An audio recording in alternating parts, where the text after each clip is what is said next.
Bon ça y est, toutes les épreuves sont terminées et ça commence vraiment à sentir bon les vacances. Mais j'allais pas te lâcher comme ça, je te fais cette petite vidéo de conseils pour l'été. Que tu sois en 6ème, 5ème, 4ème ou 3ème, voire même en seconde si jamais il y a des lycéens qui se sont perdus ici. Et promis, on va pas parler cahier de vacances, ni boulot acharné. C'est juste des petits conseils d'organisation pour être bien serein ou sereine à la rentrée. Alors reste bien jusqu'au bout.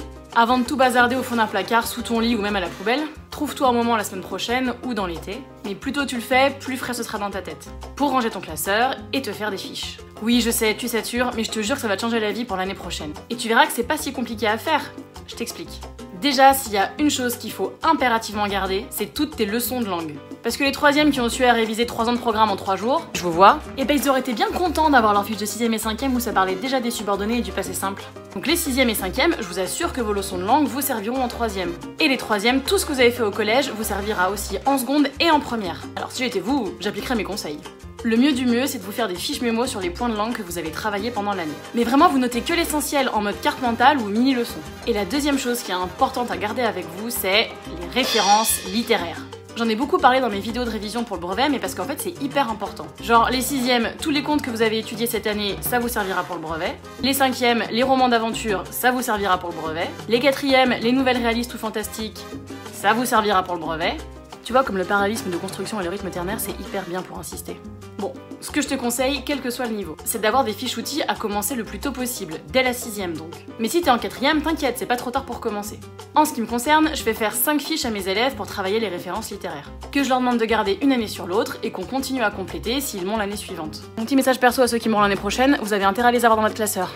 Du coup, je vais te montrer à chaque fois à quoi ressemblent les miennes, mais vraiment, tu peux présenter comme tu veux. C'est juste histoire que t'aies un modèle, quoi. Première fiche outil, les genres littéraires. Là, en fait, c'est faire la liste des genres de livres que t'as étudiés. Est-ce que t'as étudié des romans, de la poésie, du théâtre? Il y en a plein. Et le but, c'est de noter les caractéristiques du genre. À quoi est-ce qu'on reconnaît que c'est tel ou tel genre? Tu notes 4 ou 5 points, juste des mots-clés. Et pour ça, vraiment, il y a plein de ressources sur internet. Deuxième fiche outil, les courants littéraires. Les courants littéraires, en fait, c'est une façon d'écrire qui correspond à une époque, donc dans les thèmes, dans le style, dans les figures qu'on va utiliser. En général, ce sont les mots qui finissent en isme, comme le réalisme, le classicisme, le lyrisme. Bon, ça c'est des termes qu'on vous donne surtout à partir de la 4ème. Mais bon, si en 6ème, 5ème t'en as déjà entendu parler, vas-y, note-les. Hein. Donc sur ta fiche outil, t'écris le nom du courant littéraire, plus les caractéristiques. Quelle est l'époque, quels sont les thèmes abordés, quels sont les auteurs que t'as étudiés en lien avec ce courant. Et là c'est pareil, tu notes quelques points, quelques mots-clés. Troisième fiche outil, les figures de style. Là tu vas en entendre parler toute ta scolarité en français. Alors plus tôt tu sais les reconnaître et les interpréter, plus vite tu seras à l'aise. Donc là ce qu'il faut c'est que tu aies le nom de la figure de style, sa définition, et là tu la formules avec tes mots à toi. Le but c'est que vraiment tu la comprennes et que tu t'en souviennes.